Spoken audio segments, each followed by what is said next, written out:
तो नमस्कार दर्शक बंधु मु प्रदीप आपण मानक स्वागत करुच्ची आज आउ एक नुआ भिडियो जहाँकि आपण मानक पई खुशीर खबर आसीगला जो राज्य सरकार तरफ स्वयं योजनार जहाँकि शुभारंभ करा जायतिला जो युवक युवती मानक पई जो 1 लाख टंकार मागणा सुध हिसाब रे जो टंका मिलवा पई जाउथिला तार ऑफिशियल वेबसाइट जहाँकि सरकार तरफ जहाँकि लॉन्च कर दिया जायछि।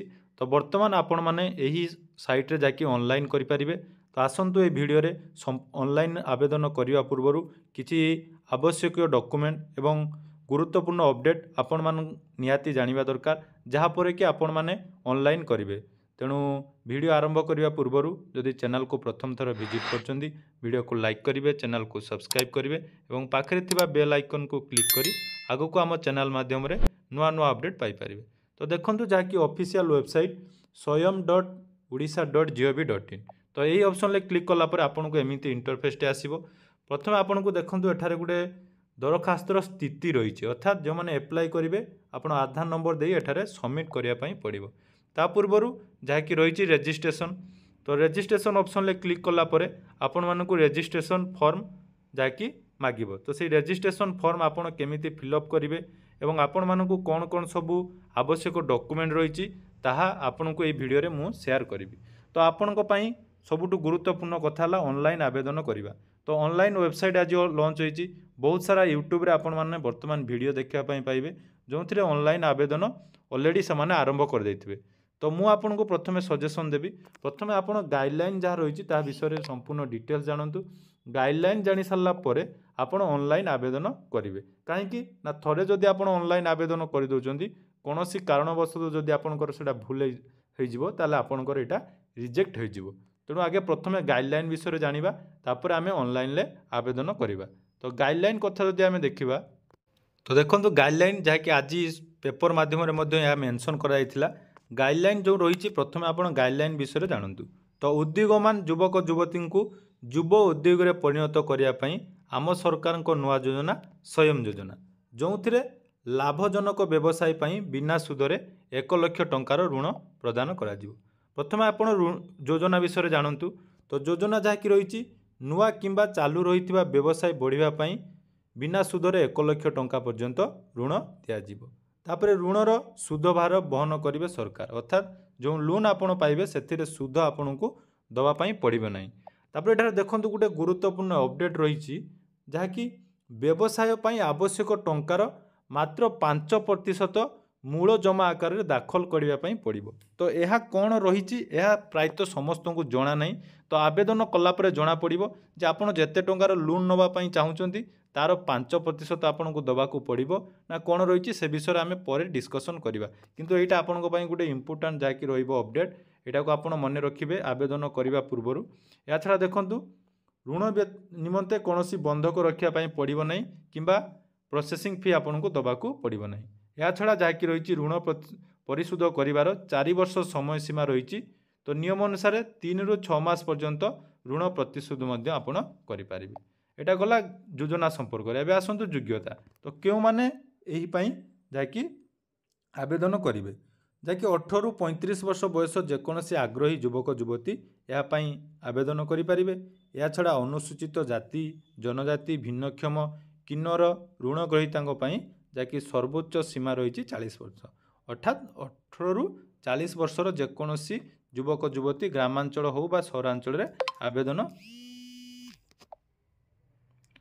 आवेदन करें।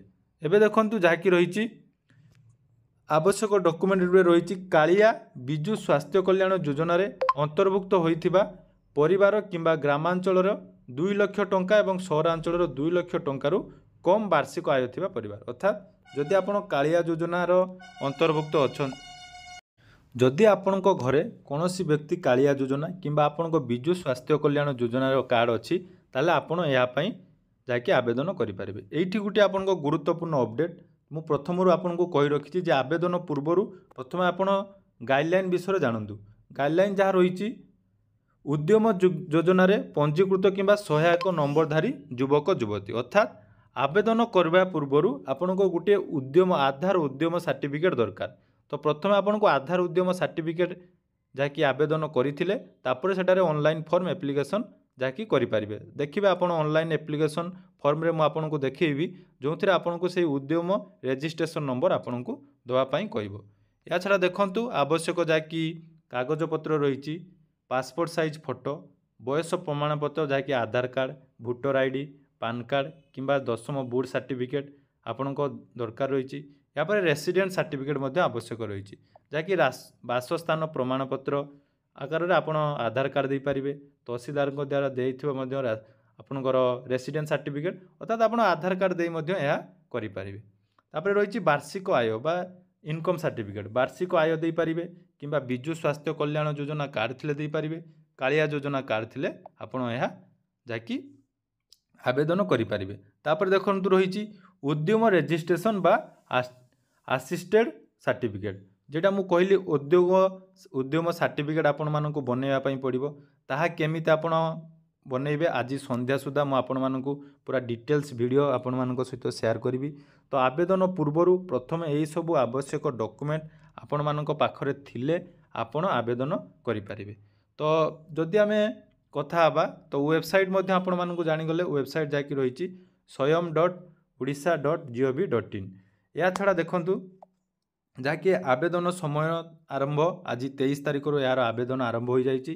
ତ ଆବେଦନ ଫର୍ମ ଯାହାକି ମୁଁ ଦେଖାଉଛି, ତ ଆବେଦନ ଫର୍ମରେ ଦେଖନ୍ତୁ ପ୍ରଥମେ ଆପଣଙ୍କ ଡିଟେଲ୍ସ ଯାହାକି ରହିଛି ଅଞ୍ଚଳ, ଜିଲ୍ଲା, ବ୍ଲକ, ଏଠି ଆପଣଙ୍କର ଯେଉଁ ଉଦ୍ୟମ ରେଜିଷ୍ଟ୍ରେସନ୍ ନମ୍ବର ଏଇଟାକୁ ଆପଣ ନିହାତି ଆବଶ୍ୟକ ରହିଛି। ଉଦ୍ୟମ ରେଜିଷ୍ଟ୍ରେସନ୍ ନମ୍ବର ଆପଣ କେଉଁଠୁ ପାଇବେ ଏବଂ କେମିତି ଆପଣ ଏଇ ଉଦ୍ୟମ ରେଜିଷ୍ଟ୍ରେସନ୍ ନମ୍ବର ଦେଇ ଲଗ୍ଇନ୍ କରିବେ ତାର ଡିଟେଲ୍ସ ଭିଡ଼ିଓ ଆଜି ସନ୍ଧ୍ୟା 6ଟା ସୁଦ୍ଧା ମୁଁ ଆପଣମାନଙ୍କ ସହିତ ଅପଲୋଡ଼ କରିଦେବି।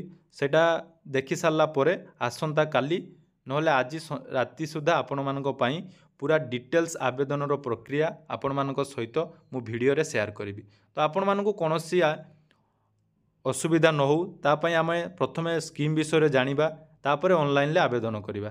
ଯଦି ଆମେ ଜଲ୍ଦି ଆବେଦନ କରିବା କୌଣସି କାରଣବଶତଃ ଯଦି କିଛି ଭୁଲ ହୁଏ ତ ପରବର୍ତ୍ତୀ ସମୟରେ ଆମକୁ ଅସୁବିଧାର ସମ୍ମୁଖୀନ ହେବା ପାଇଁ ପଡ଼ିବ। ତେଣୁ ଏହା ଥିଲା ଆପଣମାନଙ୍କ ପାଇଁ କିଛି ଗୁରୁତ୍ୱପୂର୍ଣ୍ଣ ଅପଡ଼େଟ୍। ଆଶା କରୁଛି ଭିଡ଼ିଓଟି ଆପଣମାନଙ୍କୁ ନିହାତି ଭଲ ଲାଗିଥିବ। ତ ଭିଡ଼ିଓଟି ଭଲ ଲାଗିଥିଲେ ଚ୍ୟାନେଲକୁ ସବସ୍କ୍ରାଇବ୍ କରିବା ପାଇଁ ଜମାରୁ ଭୁଲିବେନି ଏବଂ ପାଖରେ ଥିବା ବେଲ୍ ଆଇକନ୍କୁ ଅନ୍ କରି ରଖନ୍ତୁ, କାରଣ ପରବର୍ତ୍ତୀ ସମୟରେ ଯେଉଁ ନୋଟିଫିକେସନ୍ ଆପଣମାନେ ପାଇବେ ଯାହାଦ୍ୱାରା କି ଆପଣ ଏହି ଯୋଜନାର ଅନଲାଇନ୍ ଆବେଦନ କରିପାରିବେ। ଧନ୍ୟବାଦ।